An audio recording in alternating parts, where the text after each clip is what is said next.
또 부르짖는 자들이란 말씀으로 은혜를 나눕니다. 지금 백성들이 불평을 합니다. 성벽 중건 공사가 진행되는 도중에 이스라엘 내부에 심각한 문제가 발생합니다. 이전에는 어떤 문제가 발생했죠? 산발랏과 도비아 같은 외부의 세력이 위협을 가합니다. 여우가 올라가도 무너진다 하면서 하고 나중에는 우리가 살육하자 하면서 위협합니다. 그런데 오늘은 내부에 문제가 드러납니다.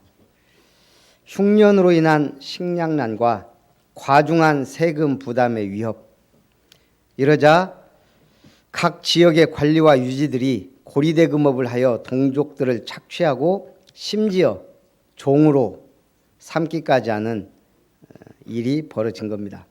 그래서 첫 번째, 백성의 부르짖음과 느헤미야의 반응입니다.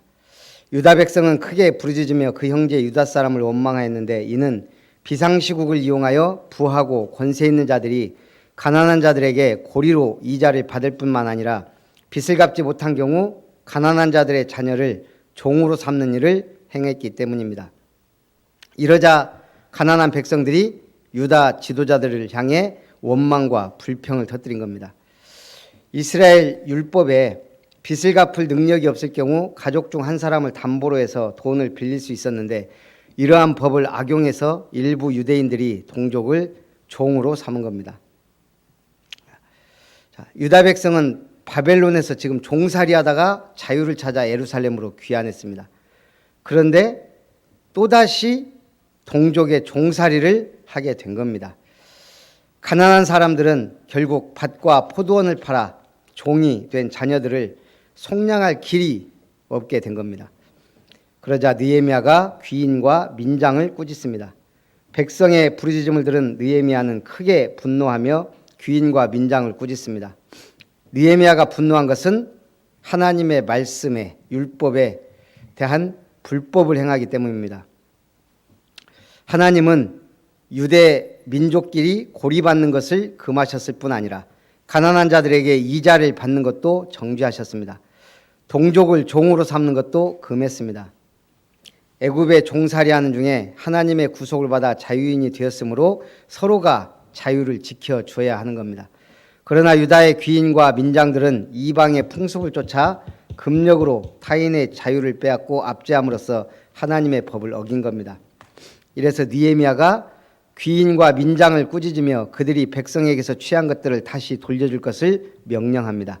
아무런 조건 없이 백성의 포도원과 밭을 돌려주라는 명령은 하나님의 사랑의 법을 근거로 한 겁니다.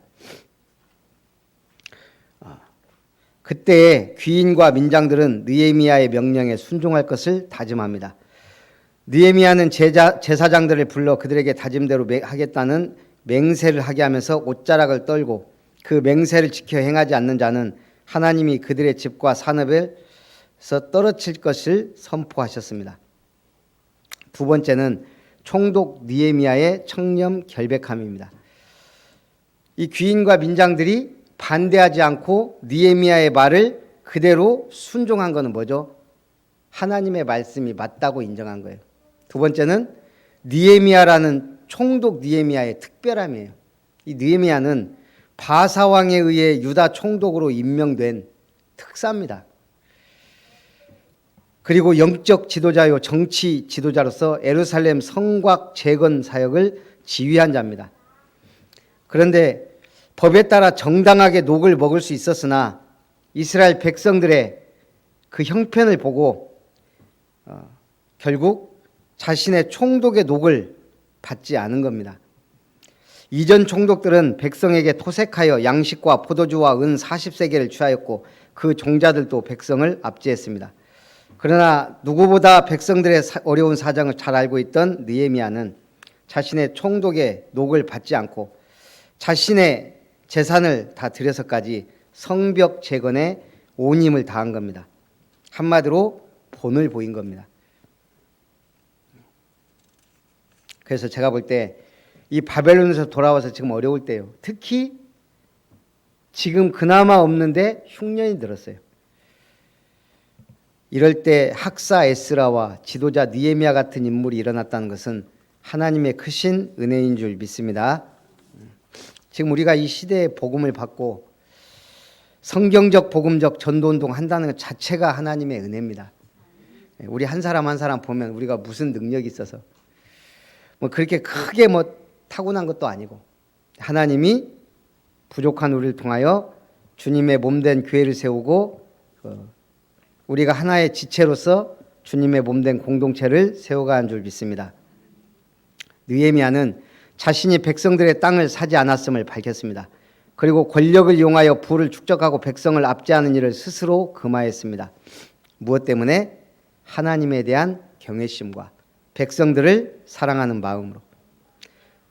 또한 느헤미야는 유다 사람들과 민장들 150인과 유다교로 개종한 이방인들을 대접했습니다. 이들을 대접하기 위해서 엄청난 양의 식물이 필요합니다. 이는 모두 느헤미야의 사제에서 나온 겁니다. 이처럼 느헤미야는 백성의 어려운 사정을 정확히 파악하였고 그들의 고통을 분담하려는 의지가 있었습니다. 제가 어느 글에 보니까 인생 여행의 4가지 필수품 이런 글이 있더라고요. 우리가 인생 여행길 가는데 필요한 게 뭐냐? 첫째는 마음의 두레박이다. 사람 마음처럼 변화가 잦은 것도 없습니다. 하루에도 수백 번 겠다 흐렸다 겠다 흐렸다. 화창할 때도 있지만 대개는 우울할 때가 많습니다. 하지만 우울함에 빠져 있으면 행복할 수 없습니다. 그래서 두레박으로 생명의 말씀을 끌어올려야 됩니다. 불신자는 뭐 긍정의 마인드겠죠. 둘째는 이해라는 사다리입니다. 매일 한 입을 덮고 자는 부부 사이도 물론 부모, 자식, 친구 사이, 친척, 형제, 이웃, 직장 동료에게까지 이쁜 사람보다 미운 사람이 더 많은 게 인생입니다. 그래서 이해하다란 말은 영어로 뭐예요? understand. understand가 무슨 뜻이에요? 아래에서 쳐다보는 거예요. 상대방을 이해하려면 낮은 곳에서 쳐다봐야 돼요. 위에서 보면 이해를 못합니다. 그래서 마음의 사다리를 타고 남보다 더 낮은 곳에 자신을 세워라. 셋째는 상상력의 색안경입니다. 우리 현실은 메마른 사막처럼 팍팍할 때가 많습니다. 그래서 꿈이 없다면, 희망이 없다면 어떻게 돼요? 인생에 낙이 없어요. 그래서 죽을 날만 바라보는 거예요. 그래서 오늘 우리는 죽을 날을 받아놓는 게 아니고, 어제 우리 권사님이 뭐 늙었네 어쩌네 하는데 우리는 늙은 사람이 없어요. 항상 마음은 이팔 청춘이고 익어 가는 거예요. 무르익어 가시기 바랍니다. 오랜 감금 생활에서 석방된 러시아의 인권운동가 솔제니친의 첫마디, 상상력이 나를 살렸다. 감옥 속에서 그를 버티게 해주었던 것은 무수한 상상력의 세계였다 합니다. 상상력의 색안경을 쓴 사람은 인생이 오색 찬란해질 것이다. 하나님 주신 꿈을 갖고 있다고 생각해 보세요. 그것만큼 큰 응답이 없어요. 넷째는 낙관의 망원경입니다. 우리 현미경으로 세상을 들여다보면 어떨까요? 제가 알기로 제일 세균이 많은 게 뭐 휴대폰일 수도 있고 그 마트에 카트 이런 게 굉장히 세균이 많다더라고요. 만약 그 세균이 보이면 어떻겠어요? 못 살죠. 살 수가 없어요. 우리가 현미경으로 세상을 들여다볼 필요도 있지만 현미경으로 들여다보면 세균, 먼지, 바이러스 등 보기 싫은 거, 봐서는 안 될 것들이 너무 많이 보일 겁니다. 반대로 망원경으로 들여다보면 저 푸른 수평선, 넓은 지평선이 한눈에 들어옵니다. 미래를 탁 트이게 해주는 희망의 망원경으로 승리하시기 바랍니다. 세 번째, 하나님께 은혜를 구합니다. 느헤미야는 자신이 유다 백성을 위하여 행한 모든 일을 생각하여 달라고 하나님께 간구합니다. 느헤미야는 자신이 행한 일이 하나님을 경외함으로 말미암은 것임을 고백하며 하나님께서 자신의 선행을 판단하시고 기억하실 것을 구한 겁니다. 느헤미야가 총독의 녹을 받지 않고 헌신적으로 성 사역을 감당한 것은 사람들에게 칭찬받기 위함이 아니요 그가 고백한 대로 하나님을 경외하였기 때문입니다. 느헤미야는 자신의 하나님을 향한 열심을 보시고 하나님께서 은혜를 베풀어 주실 것을 구했습니다. 은혜는 아무런 조건 없이 주시는 하나님의 선물입니다. 느헤미야는 하나님의 은혜가 없이는 살아갈 수 없고 아무 일도 이루지 못할 것임을 알고 있었기 때문에 은혜를 구한 겁니다. 그러면 느헤미야가 능력이 없습니까? 총독입니다. 군대를 부릴 수도 있고 경제적인 것도 얼마든지 착취할 수 있었지만 그걸 하지 않은 겁니다. 그래서 하나님은 우리 인간의 능력보다는 그 중심과 구하는 은혜와 기도를 통해 역사하십니다. 우리가 잘 알고 있는 D.L. 무디가 원래 구두 수성공이에요. 구두 닦던 사람이에요. 학교도 변변치 않게 나왔어요. 말을 얼마나 잘했겠어요. 어느 대학교에서 설교를 마치고 사람들과 인사를 하고 있었습니다. 그때 그 대학에서 문학을 가르치는 국문학 교수님이 무디에게 다가와 말합니다. 목사님, 너무 설교가 은혜롭고 감동적입니다. 그런데 유감스럽게도 목사님의 설교는 문법적으로 50군데나 틀렸습니다. 그런 설교를 듣고 사람들이 은혜 받고 회개하는 것이 참 이상하네요. 말인지 방구인지 칭찬인지 비난인지. 무디가 말을 잘하거나 문법적으로 하진 않았다는 거예요. 그런데 수많은 사람을 인도했습니다. 그러니까 무디가 제 설교를 잘 듣고 충고해 주셔서 감사합니다. 제 자랑 같아서 죄송하지만 저는 지금까지 문법에 맞지 않는 엉망진창인 언어로 수많은 영혼을 주님께 인도했습니다. 한마디로 교수님은 뭐 했습니까? 이 말이에요. 그래서 말 잘하는 게 능력이 아니고 하나님께 구하는 게 능력인 줄 믿습니다. 그래서 제가 요즘에 하여간 많이 바빴잖아요. 그게 땅 보러 다니는 건 일도 아니고 이게 서류 준비한다는 게 보통 일이 아니더라고요. 이름 사회적 협동조합이 갑자기 그 허가증이 나오면서 이거 뭐예요? 서류 준비. 물론 제가 한 건 아닙니다. 우리 사모하고 권사님하고 열심히 하는데 옆에 있는데도 그렇게 힘들어요. 얼마나 서류가 많은지. 거기다가 이름 사회적 협동조합, 교회 또 이번에 그 법인으로 등록하는데도 서류가 보통이 아니에요. 제가 지금 갑자기 서류 뭉치가 2개나 빡빡하게 갖고 다녀요. 거기다가 대출까지 같이 하다 보니까 대출 서류도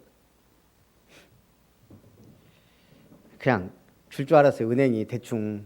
그런 게 없어요. 철저해요.